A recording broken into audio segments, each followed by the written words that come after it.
अब देखते हैं बच्चों क्वेश्चन नंबर 24। क्वेश्चन नंबर 24 इससे पहले आप लगभग इससे मिलता जुलता एक क्वेश्चन देख चुके हैं क्वेश्चन नंबर 22 में।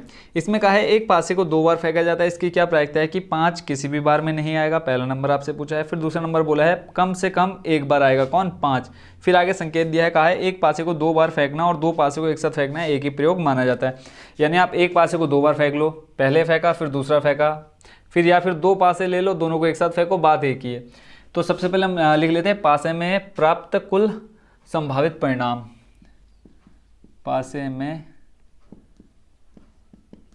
प्राप्त कुल संभावित परिणाम, कुल संभावित परिणाम, ये आपके बच्चों आएंगे 36। अभी मैं समझा देता हूँ कैसे।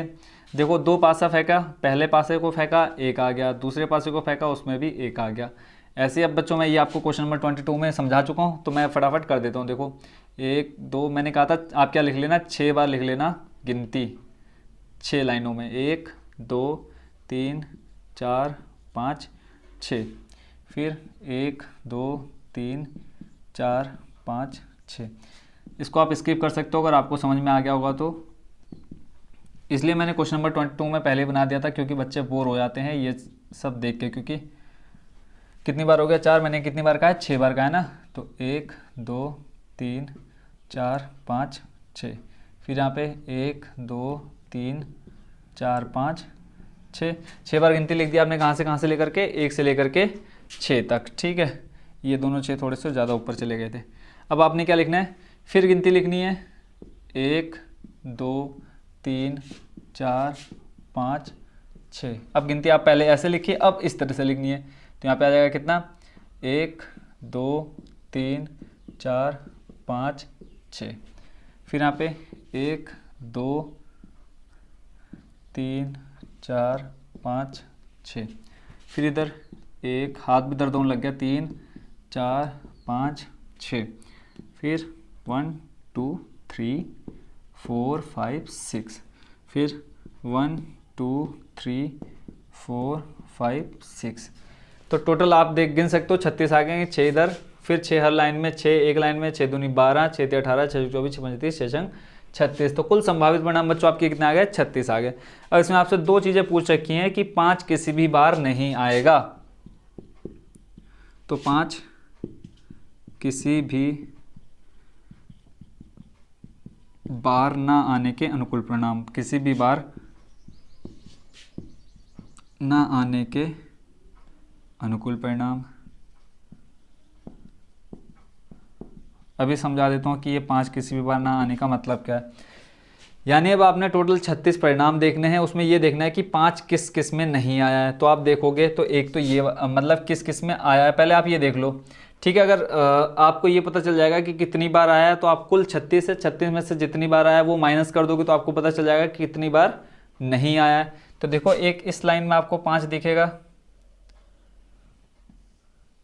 ठीक है, जिसमें आपको 5 दिख रहा है, और एक आपको दिखेगा इस वाली लाइन में, है ना 5, सभी को दिख रहा है अच्छे से। देखो 5 5 5 5 और इधर भी 5 5। तो ये यहाँ से हमको पता चल जाएगा 5 कितनी बार आया, बट हमको क्या बताना है 5 किसी भी बार ना आने के अनुकूल परिणाम। तो कुल कितनी बार आया ये देख लो, 1 2 3 4 5 6 7 8 9 10 11। इसको दोबारा नहीं गिन देना क्योंकि एक बार आप इस लाइन में गिन चुके हो। तो ये नहीं कि बच्चे 12 लिख दे रहे, 11 बार आएगा, ठीक है। 6 ऐसे करके फिर यहाँ पे इसको गिन चुके तो इसको हम छोड़ेंगे, 6 7 8 9 10 11। तो कितनी बार आया, 11 बार आया। तो हम टोटल क्या करेंगे, 36 में से क्या कर देंगे, 11 माइनस कर देंगे। तो कितना बचेगा आपके पास, 5, 3 में से एक जाएगा, बचेगा 2। यानी 5 किसी भी बार ना आने के अनुकूल परिणाम कितना आ गया, 25। अब गिन लेते हैं अलग से भी। तो देखो 1 2 3 4 5 6 7 8 9 10 11 12 13 14 15 16 17 18 19 20 21 22 23 24 और एक ये 25। ठीक हो गया। प्रायिकता निकालनी तो हम लिख लेते हैं 5 किसी भी बार ना आने की प्रायिकता, ना आने की प्रायिकता। फॉर्मूला आप लिखोगे क्या, अनुकूल परिणाम बटे कुल संभावित परिणाम। अनुकूल परिणाम कितने, 25, 5 ना आने के। कुल संभावित परिणाम कितने मैंने बोले स्टार्टिंग में, 36। ठीक है। अब देखो यहाँ किसी का भाग किसी में नहीं जाएगा, ना तो 25 में ना 36 में, तो इसका जो आंसर आ जाएगा सीधे सीधे कितना आ जाएगा 25/36। आई होप बच्चों इसको जो फर्स्ट नंबर आप इसको समझ गए होंगे। अब देखते हैं इसी का सेकंड नंबर बोला है कि 5 कम से कम एक बार आया हो। क्या लिख लेंगे 5, क्या कहा है क्वेश्चन में, 5 कम से कम एक बार आया हो। तो 5 कम से कम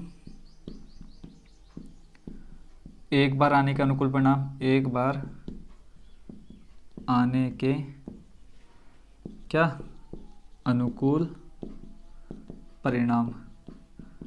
तो अब गिन लेते हैं 5 कम से कम एक बार आया हो। तो देखो 1 बार, 2 बार, 3 बार, 4 बार, फिर यहाँ पे देखो 5 आया है, कम से कम एक बार बोला है, ठीक है। ज़्यादा से ज़्यादा बोला होता तो फिर आपने इसको काउंट नहीं करना था। तो देखो 1 2 3 4 5 6 7 8 9 10 11, तो 5 कम से कम कितनी बार आया है, 11 बार आया है। अनुकूल परिणाम मिल गए, प्रायिकता निकालनी है, लिख लेते हैं 5 कम से कम एक बार आने की प्रायिकता है, एक बार आने की प्रायिकता। फॉर्मूला हो जाएगा आपका अनुकूल परिणाम बटे कुल संभावित परिणाम। जहां मैं बराबर करके छोड़ दे रहा हूं, आपने वहां पे शुद्ध लिखना है। अनुकूल परिणाम कितने 11, कुल संभावित परिणाम कितने 36।